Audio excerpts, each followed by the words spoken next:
Here we are, folks. Welcome to Let's Talk Coronavirus, week number, I have no clue how long we've been. Oh, week 13. Thank you, Whitney. Week 13. I'm Rachel Bergstrom. I teach in the biology and health and society programs at Beloit College.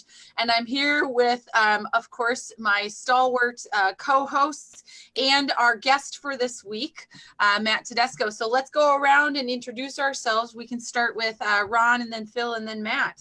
All right. So hi, everyone. I'm Ron Watson. I am an associate professor here in political science and health and society. And, you know, been here from day one with Rachel. So there we are. I'm Phil Chen. I'm an assistant professor of political science at Beloit.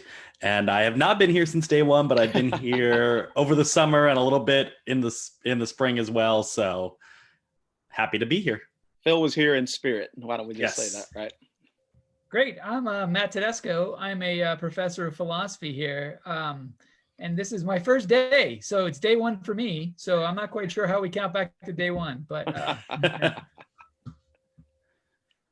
All right. Well, so just as a reminder for everybody who's been here with us, and for those of you who might be new this week, this is just our chance to talk about all things coronavirus. And we're doing this season as part of a class that we're teaching for incoming students who are going to be joining us at Beloit College in just under a month.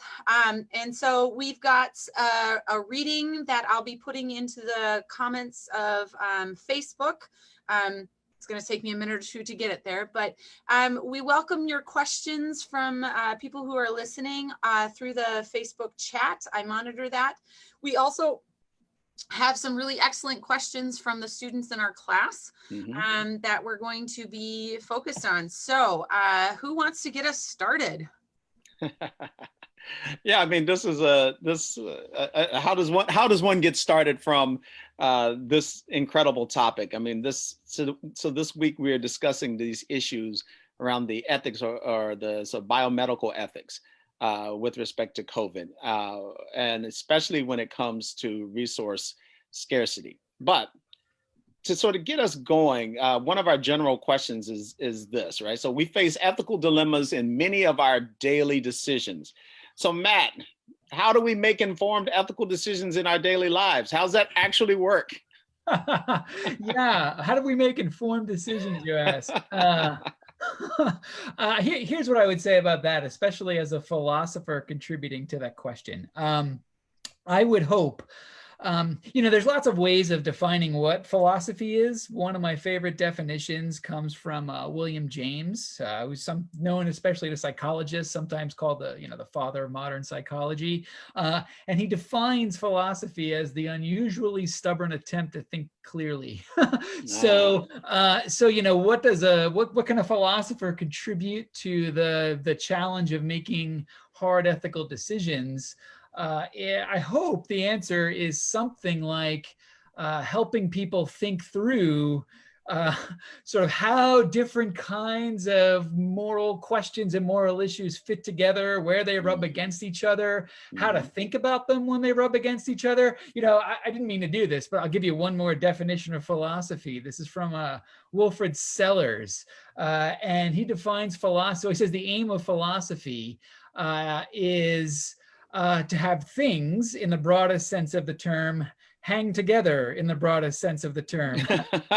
And so, because I really do think, and actually this paper that I shared that came out a few months ago on allocating resources at a time of COVID-19, I think is a good example of, as you sort of peer beneath the hood, there's actually really important moral considerations that rub against each other. Yes. And so, if we can call them out, identify them, think through them, see what they entail and how to prioritize them, it seems to me that's a really important step in making hard ethical decisions. Yeah, I mean, that's definitely the case. And Rachel, you've got something you want to jump in on? Go ahead. Well, I was wondering then to think about giving us a context for why this is a really important thing for us to be looking at when we're thinking about COVID, where I think that, you know, at the beginning of the pandemic, we were talking about flattening the curve, and flattening the curve is not something that I've heard really thrown around recently. It's not, I don't know what the exact word is for it, but it's not in the words that we're using, you know, to talk about things right now. That's a real academic way of putting it, right? Yeah. But at the very beginning of the pandemic, we were talking about flattening the curve for a lot of different reasons. But one of the main reasons that we were talking about it was because of this concern about resource availability, specifically ventilators, right? We saw this crush and this crunch coming for ventilators. If we had, according to the models, how many people infected that we were expecting, given what we knew from China and Italy, we were expecting a lot of people on ventilators. We also at the same time had this really important and soul-crushing deficiency of PPE, right? And so thinking about that, when this article was written, fair allocation of scarce medical resources in the time of COVID-19, it was an article that suggested ways that we could think about sharing those, right? Making priorities and thinking about how we would approach this. So now that was back in April. Now here we are in, I don't know how many years later, August. We're all kind of feeling a little like blah, right? I mean, is that just me? No. Okay. In fact, I think that's the official scientific word for how everyone feels right now. Okay. Blah. And we're not talking about flattening the curve anymore. And when I look at the curve, I see that the curve is not flat. Well, I mean, it's flat, but it's real high, right? And we're hearing about these hot spots, and we're still talking about reopening the economy. And so I want us to think now about, this has been a long time that we've been going through this, a long time that we've been thinking about allocating resources to the pandemic, not just in the healthcare sense, but in all sorts of senses. And so I'm curious to know about like the thinking about these, how is the thinking changed from April, when we were saying the sickest people don't necessarily get the ventilators, it's the people who can maybe have the most life afterwards, to now, where are we at? Well, you know, I can say a little bit about that, especially, again, from a philosophical perspective, in sort of where we're at together with how we are forced to think about it. I mean, I think one interesting feature that this article brings out is that cases like this pandemic are unlike how we ordinarily think about medical care in almost every respect. That is, if you really think about what we take to be fundamentally morally important in medical care, for the most part, what you find, especially if you look at the arc of the last 80 years or so, is a fundamental prioritization of patient autonomy and self-determination over, for example, something like maximizing the good or getting the most benefits or something like that, right? And so we fundamentally think in terms of a very direct relationship between patient and caregiver, and it's a relationship that is fundamentally aimed at empowering as much as possible the patient to determine for themselves what happens to them, how it happens to them, et cetera. But, you know, what a pandemic does is it puts us into a situation that is probably, maybe the closest analog to it is something like the ethics of triage on the battlefield, right? Where you just kind of, you know, subordinate those kinds of questions of how do I most respect this person who's right in front of me or whatever. And you really are just aimed at, okay, how do I just do the most good in a really bad situation? And so your emphasis shifts in a way that's different than most of healthcare. And so, to my mind, as we, I don't know, instead of flattening or decreasing the curve, we're like riding the funicular up the curve still, right? I mean, as we do that, what ends up happening is we're forced to stay in this triage perspective where, a hotspot comes up and all of a sudden, in Miami or whatever, hospitals are filling and you have to get back into this place of prioritizing who gets the care and where that means the one who doesn't get it, maybe facing the worst possible cost. So I think Matt, maybe that leads well into something that came up a lot in our discussions with our students on Monday, which is so many of these sort of, I kept referring to them as ethical decision trees, but I don't, it's kind of these guidelines. They're sort of based on in the moment decisions. And one of the things that kept coming up was, well, to what extent does medical ethics, or does the understanding of ethics also rely on prior behavior, such that should we be prioritizing people who, for instance, have been social distancing or wearing masks, that if you've been taking precautions, if you've been following scientific advice, how do we factor that into these ethical decisions? Like, do we factor individual behavior in, or is it truly just sort of resource maximization, optimization, without concern for individual behavior? Yeah, good. So, and again, I will say, my answers will always come from the perspective of a philosopher, right, where what that means in a sense is that my expertise is very much on the conceptual and sort of not the empirical side of things, right? That said, I mean, I think you're getting under the hood of this paper in the right kinds of ways, Phil. If you sort of think about who's authoring this paper and what it's aimed at, right? This paper is authored by primarily people who are, medical doctors or people with that kind of training. And I think for all the right kinds of reasons, they're saying, look, these are really hard questions. We've got to sort through them now in some very practical ways. So let's just figure out some rough and ready guidelines for how to do that.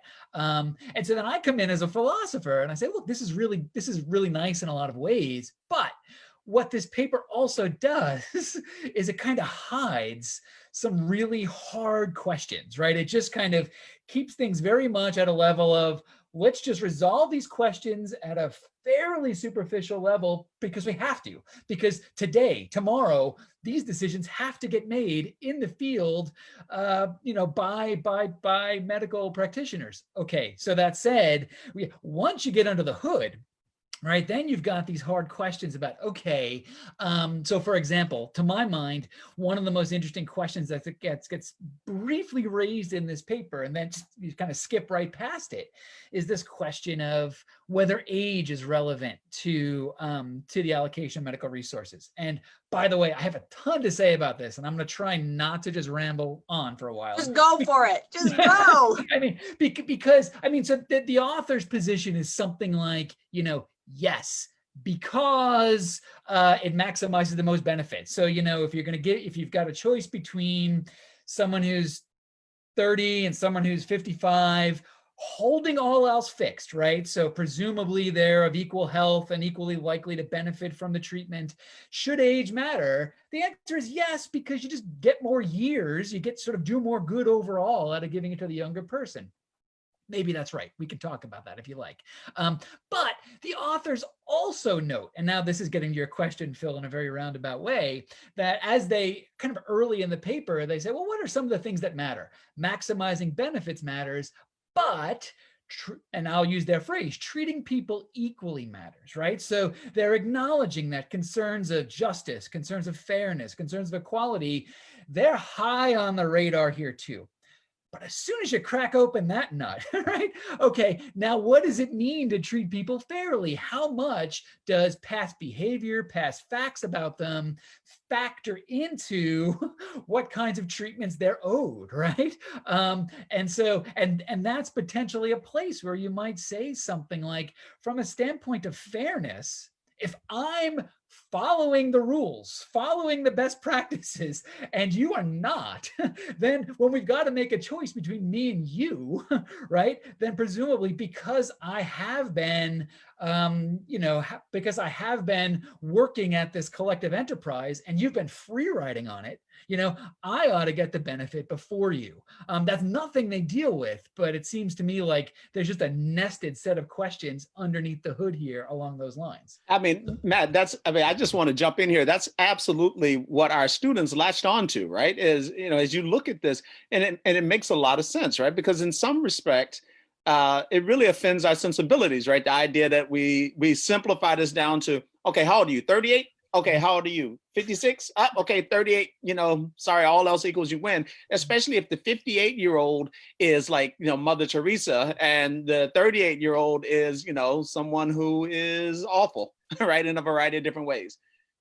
Yeah, I actually, the case you just raised, I sort of was jotting some notes about the things I find interesting about this paper, again, in the last few days, thinking about this session. And you've captured exactly one of the notes I wrote, which is, remember, they're prioritizing in this paper. They say explicitly, the most important thing is the maximization of overall benefits. Well, if that's right, then you know what? Yeah, if I've got, two 40-year-olds and they're of equal health, and one of them is Mother Teresa or some other socially important figure, and the other one is, I don't know, the loner who gets by with some, by running barely legal internet scams, okay, well, which one does the most good if I've got to choose between them?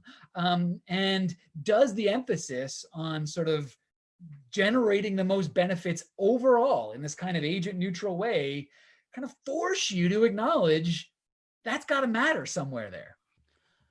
So, Matt, I kind of want to dig a little bit deeper into this idea of benefits, because I think I agree with you. They sort of just make this baseline assumption. And we should say that they lay out sort of 6 recommendations, right? And Matt, correct me if I'm wrong, but maximizing benefits, which they generally describe as life years, right? Lives and life years. That hides something too. Yes. Okay. Which is its own thing. They say we should prioritize frontline workers first, because they provide necessary services. They talk about random allocation rather than first come, first serve. They say we should adjust priority by intervention type and adjust it as scientific evidence changes. They suggest that research participants should get priority. So COVID research participants should get priority.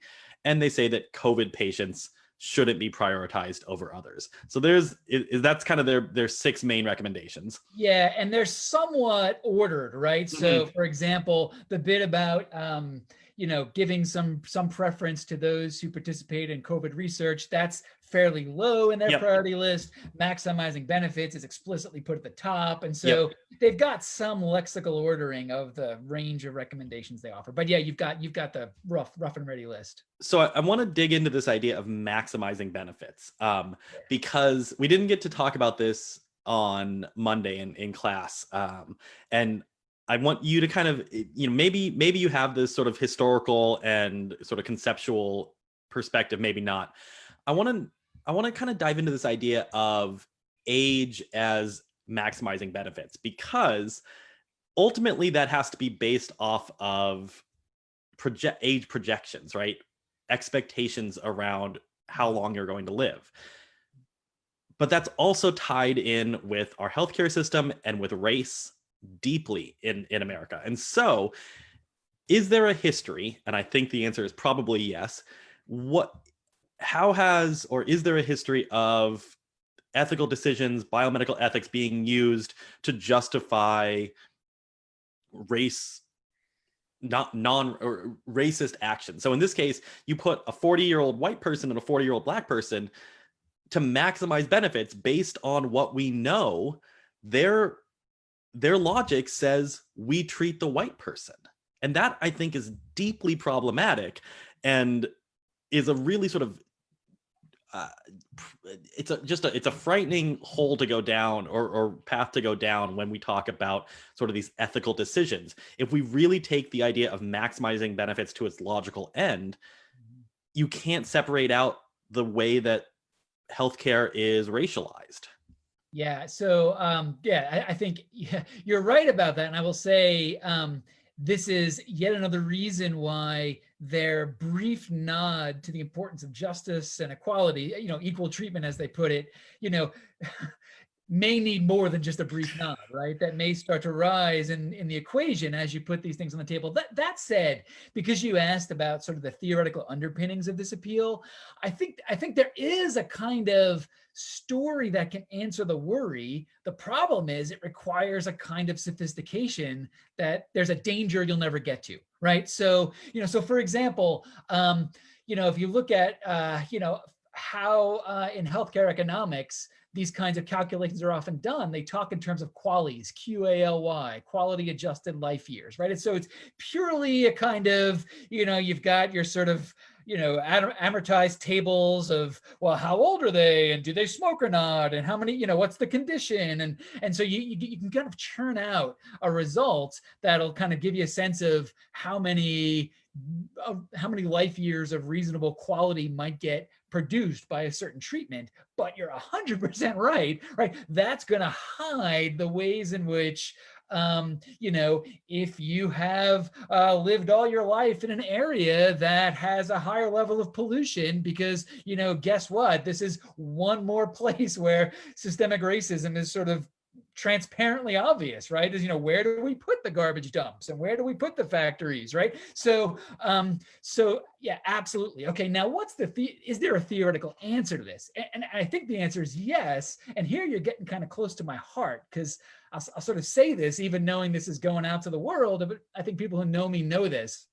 I have, in my sort of approach to ethics, pretty strong consequentialist leanings. And so what does that mean? So consequentialism is the moral theory that fundamentally the rightness or wrongness of an action is grounded in the consequences it can be expected to generate. So as you take a paper like this, which is focusing on, as their sort of primary emphasis, the maximization of benefits, okay, what's the moral framework that supports that? And it's something like a consequentialist framework. So for those of you who are sort of familiar with the tradition of utilitarianism, right, which people may know not from philosophy, but from political science or economics or whatever. I mean, that utilitarianism is a kind of consequentialism. Utilitarianism says we ought to pick the action that can reasonably be expected to maximize happiness.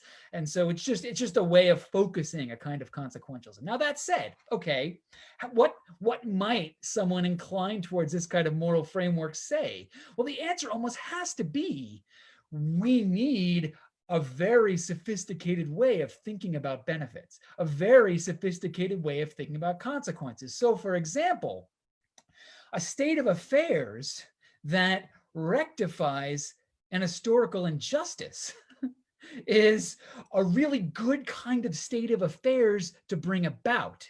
So as you think about benefits, you almost, if you're going to do it in a way that doesn't run into those pernicious problems that you rightly pick out, you really have to step back and say, I can't think about benefits in a very superficial way. I have to think about the deeper benefits.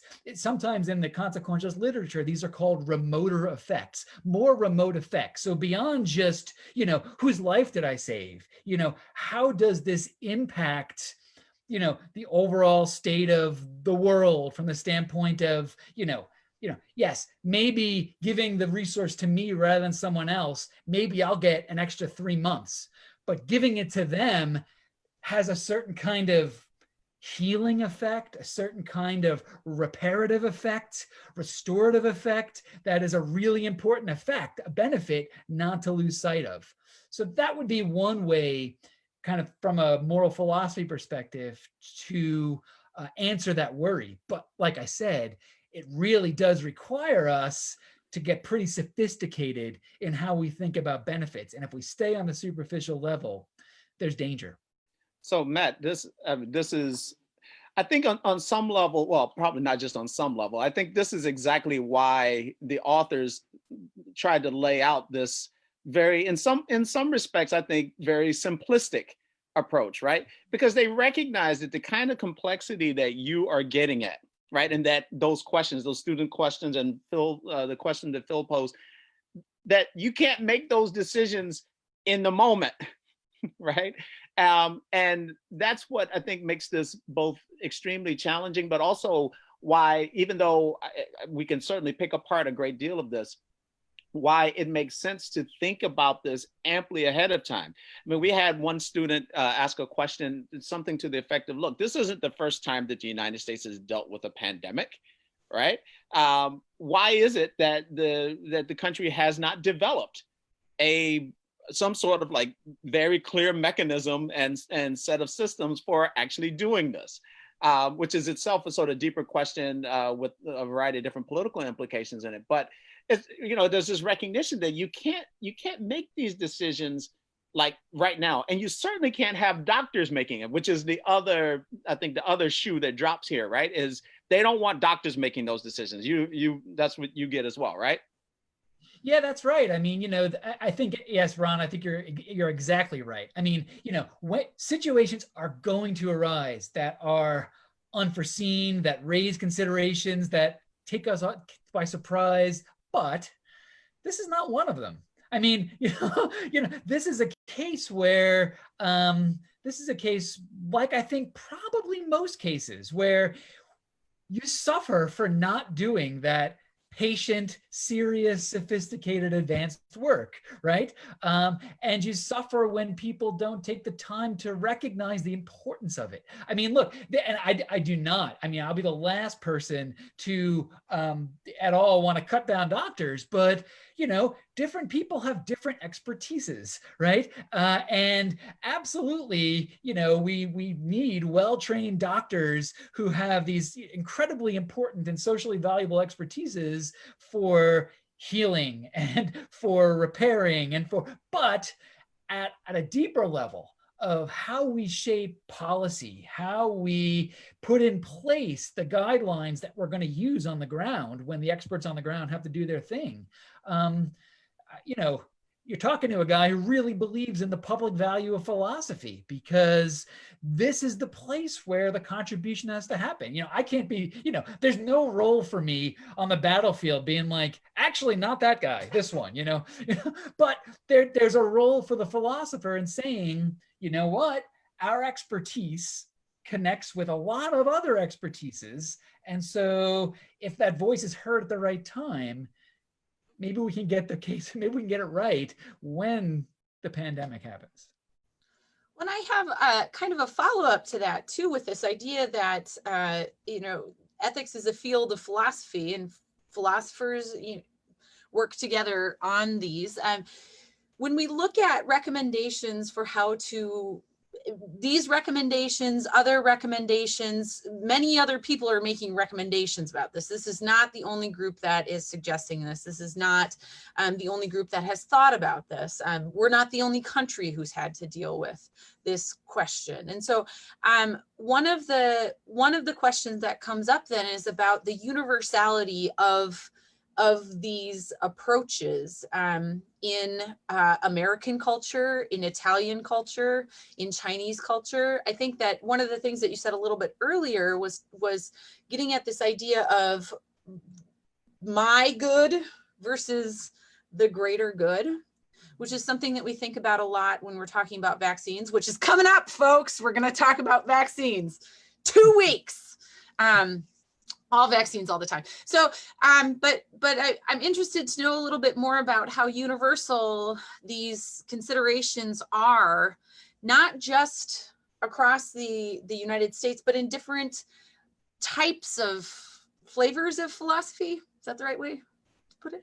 Yeah. So, I mean, this is such a good question. And it's such a Pandora's box, right? And I mean this in the following way, right? So, very generally, as you sort of think about the philosophical study of ethics, At one level, you have kind of normative ethics, right? Ethics in how we practice and engage in the world. So when we look to try to sort out what should we do and how should we do it, you've got sort of a lot of moral philosophy being done in that direction. You've also got a separate sort of subfield of ethics called meta-ethics, which is something like non-normative questions about ethics. And one of those central questions in meta-ethics has to do with sort of how we should think about moral claims or moral facts. Are they objective? Are they universal? Are they more constrained than that? I think it is not an exaggeration to say that, you know, I don't know, grab maybe the last century or so of moral philosophy,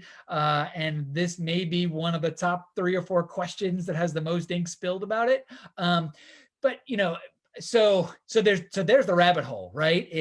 That's just a really big question. Are there objective moral truths? If there are, what are they? How would we know where we have them? There's a lot. Now, that said, I think we can move a level up and just acknowledge the following. At almost every level of moral inquiry, we have to be wary about making assumptions that generalize too much some fundamental moral questions. Actually, here's one that I started with much earlier that I'll say again here now. I kind of breezily said before something like, well, you know, if you sort of think about most of the last century in medical ethics, it's been a century of, you know, prioritizing individual autonomy and decision-making, respecting the self-determination of the individual. But of course, you know, as you step back from our particular setting, you know, here in the United States, maybe you want to broaden that sloppily, but I'll just do it to sort of, you know, Western medical ethics or whatever, right? Okay, fair enough. Maybe you see it there, but you move to other cultural locations, other intellectual traditions, and you will find, for example, that that our Western preoccupation with the individual and with individual determination and autonomy is in fact kind of puzzling and seems really mistaken. And so this is maybe just a sloppy way of saying, I mean, you're right, Rachel. I mean, this is a place where we have to be really careful in the assumptions we make, right? That as we engage in these arguments and this reasoning, that we're apt to take as objectively so or universally so things that may not be. You know, I'm cribbing this from a paper from a couple of decades ago by a philosopher named James Rachels, but he points out a kind of a famous example from Herodotus's Ethics. Herodotus's Histories, excuse me, kind of going all the way back, you know, thousands of years, about a class of cultures that almost came to kind of combat between, I think it was like the Greeks and the Colossians, because one of them practiced the burning of the dead, and one of them practiced the consumption of the dead, eating of the dead. And they both kind of found the opposite practice outrageous and deeply immoral. And okay, so what does that tell us? Well, you know, Rachel's point is it's plausible that there's a deeper value there, right? Something like respecting the dead that then gets instantiated in different ways in different cultures. And so perhaps as we think about particular practices in medical ethics or anywhere, we need to be humble and recognize, you know, what we're emphasizing here may be differently emphasized by someone else with a different set of values or a different cultural location or whatever. But also there may be beneath both of us something deeper that unites us. And I don't know if I have a better answer than that, but that's at least one way to think about the complexity of what you just raised. It's a really deep and hard question. Yeah, and I mean, one of the things that throughout what you were talking about there in it's weirdly reminding me of our conversation with the economists who were talking about, before we fix the economy, we must take care of the pandemic.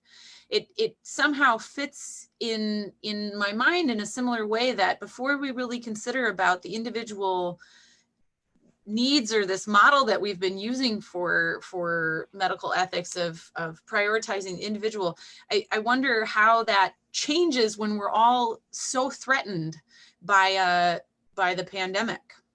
Yeah. And while we're all at risk. I don't know.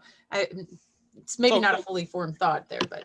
Well, Rachel, let me ask you a question. So are you basically sort of thinking that maybe what happens is the pandemic, because of the life-threatening nature of it, that almost reveals this deep-seated reality that is really the sort of objective moral truth that we're looking for?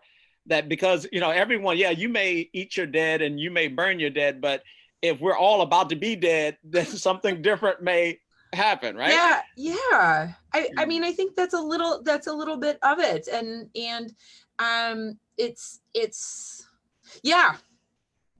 I got nothing else.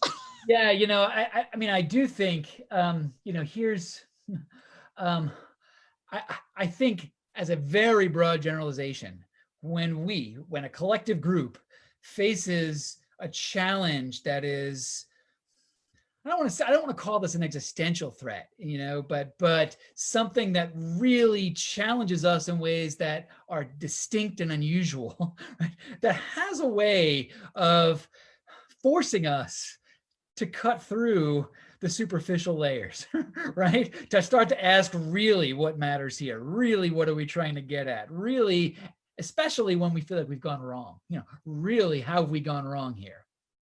You know, I don't want to, you know, turn us to a different kind of national trauma. But if you sort of think about, once again, the national trauma around race sparked by George Floyd's murder, I think, you know, it is once again a place where it's like, finally, can we get past, you know, the kind of the platitudes and the superficial layers and really address the deeper systemic problems, right? I mean, this is what this, I mean, if anything good can come from something so big and so bad, you know, hopefully that's it.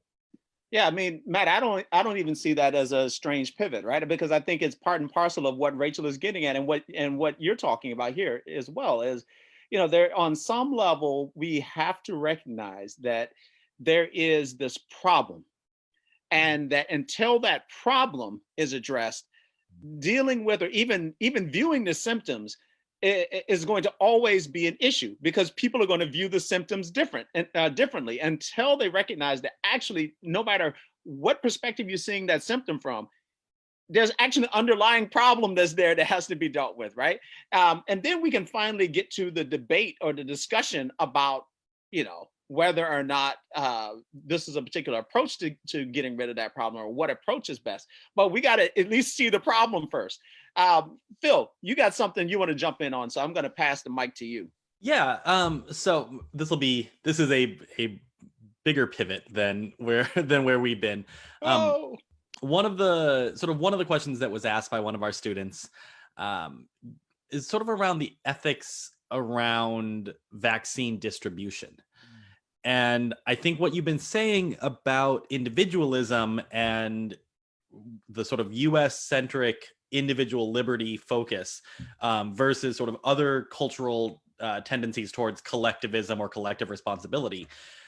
How do sort of philosophers broadly balance those sort of conflicting poles between individual liberty and collective responsibility, both within sort of the context of the United States, but also just more generally? Like, is there a balance that should be struck in sort of the minds of philosophers? Obviously, there's going to be some that come down on one side versus the other. But where do you place sort of collective responsibility to encourage herd immunity versus individual liberty to not have to get vaccinated if you don't want to? How do we sort of balance that? And I know that's a thorny question, but where do sort of philosophers kind of, how do they come at a question like that? Yeah.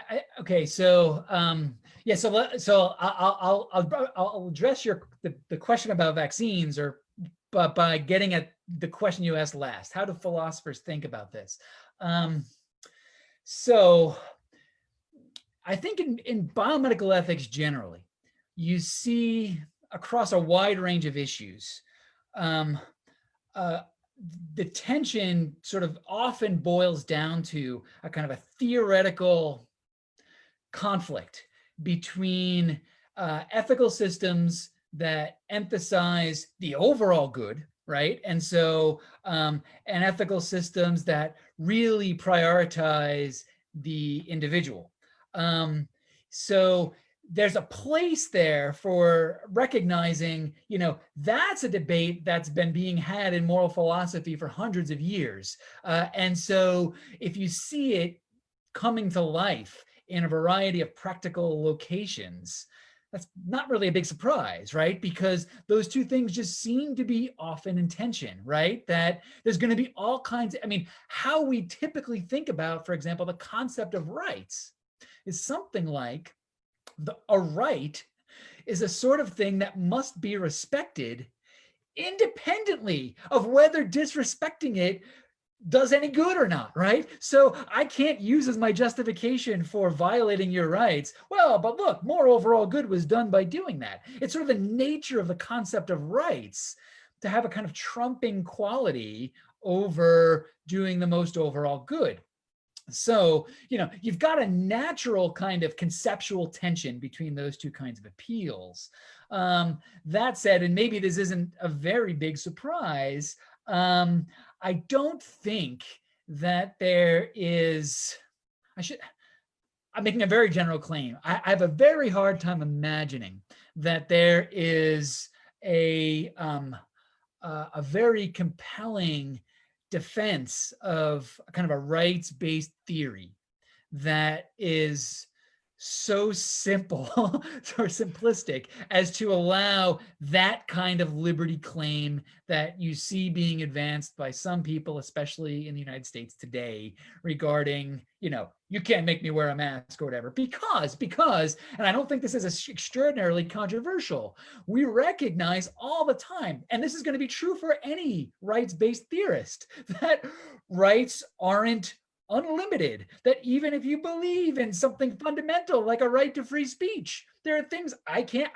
it's kind of a trite example, but sort of shouting fire in a crowded theater, I can't sort of stand before you and, I don't know, that we have limitations on slander, for example. The same, and now the same goes for things like physically doing what I want to do with my body, right? Here's another kind of simplistic, but I think relatively straightforward principle that you find reflected in moral and legal philosophy, which is, my right to swing my arm ends at the tip of your nose, right? That I have a lot of bodily freedom, but it's got a cap somewhere. And I think that, I can't think of a serious defense of rights that doesn't acknowledge that. And so once you acknowledge that, and yes, there's conceptual negotiation to do to figure out what that cap is, how far does that right extend? But it does seem to me like if anything in the world is like fire in a crowded theater, it's, pandemic and other triage type situations.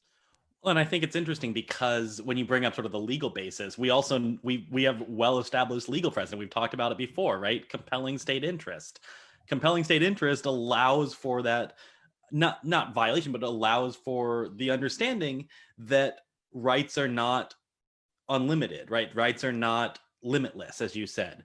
So this, the question, of course, is whether sort of a mass vaccination program serves a compelling state interest. I think many people would argue that it does serve a compelling state interest, and thus, mandatory vaccination or immunization would be legally permissible. And I think it's this interesting conflict between sort of legal and philosophical understandings and lay understandings, right? And that's what we always get into. Lay understandings is I have this right, so I can do what I want. Well, yeah, I think that I think you've got it exactly right, and especially the interaction between the legal and the moral or philosophical. I think you're absolutely right about that too, Phil. I sort of think about, at one level, for example, you can have a debate about, is there such a thing as a right to bear arms? How should we interpret the Second Amendment? But even if you agree that there's such a right, that doesn't entail I get to own a bazooka or a tactical nuke or whatever, right? I mean, and so what's the principle that's underlying that? And I think, you could talk about your compelling state interests. Okay, now what's the philosophical principle underlying compelling state interest? At some level, it seems to me like it's something broadly consequentialist, right? That actually collectively, the very, very small benefit of whatever satisfaction you get from owning a tactical nuclear weapon compared to the catastrophically bad possibility of, the damage you could do. I mean, there's a way in which you justify a compelling state interest such that now you've constrained the right from a legal point of view. And so you kind of find the legal story undergirded by a more theoretical, philosophical story. So this is interesting to me for so many reasons, right? Especially the technical nuke example I've used in the past to talk about the limits of rights. It's an easy one, right? But we don't use that analogy in biology ever. Never. You guys are boring. I know. I got to rethink what I got into here. Political scientist. The tactical nuke of the cell. Come on, you got to go with this. I'm just kidding. I love biology, but I think that this also feeds into a couple of points, right? One that takes us back a little bit, because the question is, this compelling state interest point is one that we have so many examples of, right? You've got to get insurance, right, when you have a car and when you own a business and all this sort of stuff, right? And people don't balk over that anymore, right? And yet with vaccines, it seems that somehow, at least to date, and this is the sort of the point I'll get into, that with vaccines, there's been a lot more play there. Right? Well, you can opt out for this reason. You can opt out for that reason. And we saw the limitations of that, right? The limits of that reached when we saw measles, which we thought was gone, all of a sudden make a comeback. And we saw a couple of states that had much more sort of open policies around that, right? Much more ability to sort of opt out and exemptions. We saw them close those holes, those loopholes. And, I would argue that the pandemic and the extraordinary impact that it's had, particularly the economic impact, to say nothing of the deaths, right, and other sort of social impacts, I think that may actually make this argument easier when a vaccine is developed, right? To be like, hey, look, we cannot shut down the economy again for 6 months. We can't do that. So I know you have some feelings about it. You're gonna have to get over those feelings today, right? And I think that that's going to bring up some really interesting legal challenges, especially in the context of how we have thought about and consider rights in the United States. It's going to bring up some very interesting court cases and other sorts of social spectacle around this.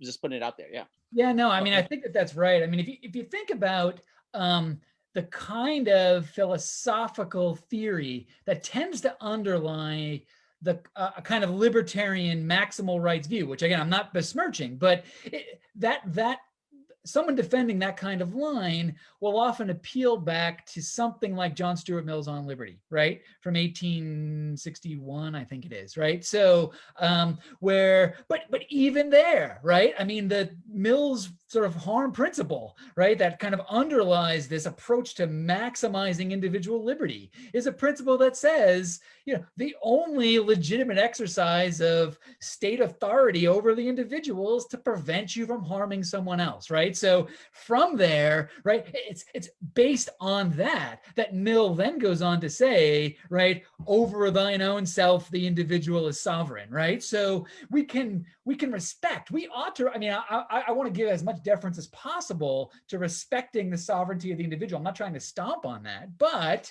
even that has to be predicated on something, right? And so even to my mind, the framework that most kind of appeals to those who want to maximize liberty and individual sovereignty has as its starting point, yes, but, right? And the but is, You can't harm other people. There's the right to swing my arm into the tip of your nose. And, guess what? Me walking around with a potentially lethal disease that is curable feels a lot like just a more sophisticated arm swing, right? I mean, we've already got the cases of like people being like coughing in people's faces. Now you've got I mean, look, it's sort of like the arm swing. So on two things. One, on a sort of, I think, silly point. I think the Premier League just made it a red card offense to intentionally cough on another player. And it's a yellow card if they can't determine if it is intentional. So there's that. But on a sort of more serious point along these lines, it reminds me a lot of an exercise I do with my students when we're talking about rights, which is I give them this quote. It's written by a Supreme Court justice. So, like most rights, the right secured by the Second Amendment is not unlimited. It is not a right to keep and carry any weapon whatsoever in any manner whatsoever and for whatever purpose. And I like to ask them, who wrote this and who do you think wrote this? Any guesses on what the guess usually is? Who wrote it? I mean, my guess is that the answer is someone like Scalia or one of like but I'm just guessing, but I would guess they guess one of the more liberal justices. Right. It sounds like a liberal argument. You're right. It's Scalia. It's Scalia writing for the majority in DC v. Heller, right? Nailed it in one, Matt. Nailed it in one. So it's Scalia saying what we're doing here is a very limited type of allowance, right? And that, I think, it secures this idea for me of rights not being unlimited, even to someone like Antonin Scalia, right? Who often would take a broad view of the Constitution, right? And of the sort of textual nature of the Constitution. Yeah, no, that's exactly right. Yes, yeah. I was sort of tempted to go into a diversion into the history of the Second Amendment and the Supreme Court, but we can sort of avoid that. Yeah. well, go ahead, Rachel. Break it in. Go ahead. No, I was gonna pivot us because we've got just a few minutes left, and I wanted to bring us back to this question of vaccines from a different perspective too, right? We talk a lot about vaccines as being this issue of personal choice that's problematic, but also we're coming to a point where I think that more people, according to polls, say that they would be interested in getting the vaccine at this point. And I think part of it is because we've started to get our minds around how problematic the pandemic really is and how dangerous it is for us as individuals and for our families. And, we're starting to get our minds around that. So people are more interested in potentially getting the vaccine. And so that also then brings the question forward of how do we decide who gets the vaccine, right? Like I talk about Contagion a lot because I love that movie, but in Contagion, they go lottery, right? And so they're using the suggestions from this paper that I think it was based on your birthday, you have to wait a certain amount of time so that you can get the vaccine. But I'm wondering about, let's say we do get a vaccine really, really quickly. Who gets it first? Do we use these same kinds of, do we think about the most good? Do we go to frontline medical personnel first? Does the president get the first vaccine? Yeah, I will say that, you asked the question about the president, and that connects with Ron's point earlier about Mother Teresa, right? As soon as you start thinking about, well, what does the most good or who's the most important or whatever, right? You open up a Pandora's box of, well, I don't know, should it be elementary school teachers before nurses? I mean, how do you make those decisions? And I don't have, I mean, here's what I will say. It does seem like this is a place again where, if we have reason to think, for example, that, you can imagine vaccines being produced over time, right? So at any given point, we have a limited supply, not enough for everyone, but increasing to the point of getting everyone, right? I mean, you can imagine a world where we do say something like, well,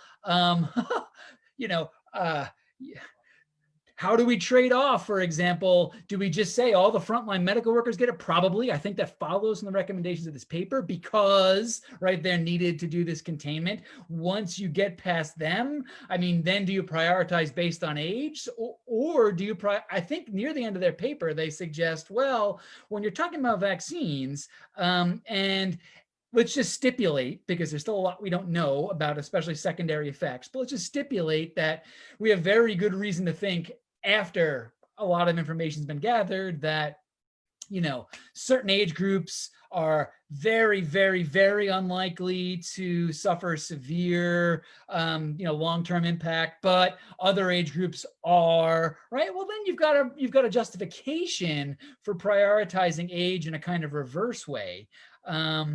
But you're again negotiating the same questions, right? Which is, are we doing the most good? How are we being the fairest? I mean, you know, here's a question for you. I don't mean to get sort of too philosophical, but if we think that age matters, here's a case for you.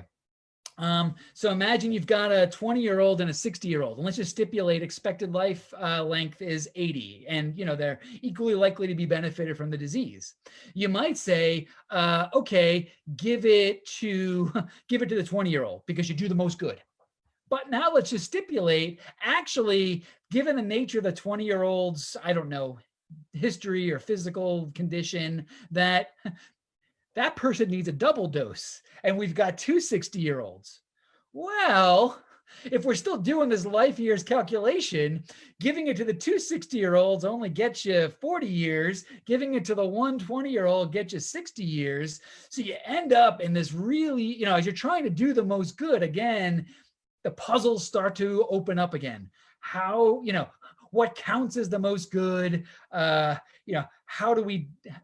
Actually, I'll give you one more puzzle. Imagine there's me standing next to someone else, and let's just stipulate we're the same age, but I've had a privileged and good life for a variety of cultural and social reasons. The person I'm standing next to, same age, same physical condition, but I spent 30 years or 20 years unjustly incarcerated.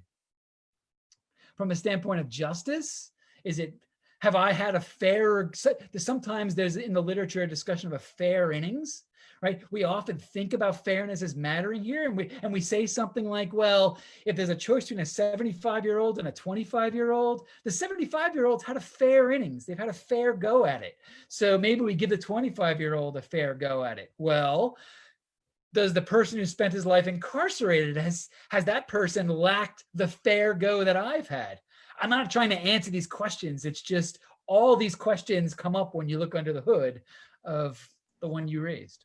Well, and I think that it's another it's another prime example about why we need to be thinking about these things before we're faced with the question, and why, you know, especially now as we're looking at hotspots, it's important for us to look back at what we were thinking about at the beginning of the pandemic, when we were very, very concerned about resources. Now that we're getting to a point where we might be expecting a real strain on healthcare resources coming up. I think that's right. And if you don't mind me making a bit of a cheap little pitch here, right? I know we've got an audience of students here, and you know, here's a place where I'll just say, you know, here's something I really believe, independently of whether anyone ever majors or minors in philosophy. I do have this sort of belief that, like, it's really good to take a little philosophy, because even if you take a little, there's a way in which that stepping back and kind of peering beneath the hood, doing that for a little bit, has some long-term effects. As you're then out in the world doing whatever you're doing, you're primed to recognize we need to ask those hard questions and really recognize how hard they are, you know, up front, and that there's danger if we don't. I think that's a great point. Go ahead, Ron. I was going to say, and Matt knows that that's one of the reasons why in our Health and Society program, which is our version of public health, why we very much insisted students take biomedical ethics, right? I mean, it's one of our core courses for that very reason. When you're out there on the front lines of healthcare and you're interacting with people from so many different backgrounds, you need to have the capacity to consider these hard issues. But I'll also just say, as is often the case with these, we've completely run out of time to even touch on one of the things that kept coming up, which was the issue of class, right? Of ability to pay and how that influences access. And I think that might just have to wait for another time because Matt's second visit, Phil. Yeah, Matt's Matt, second you visit can because come we have back. like You're coming back we have like again 30 to talk seconds about left. that. But yeah, so as Phil mentioned, though, we are up against our end of time and a fascinating conversation, Matt. Thank you so much for joining us today. As we always end these, we want to remind people that yes, we too are living through this pandemic, and one of the things there's things that keep us going. And so, Ron, what are you looking forward to this week?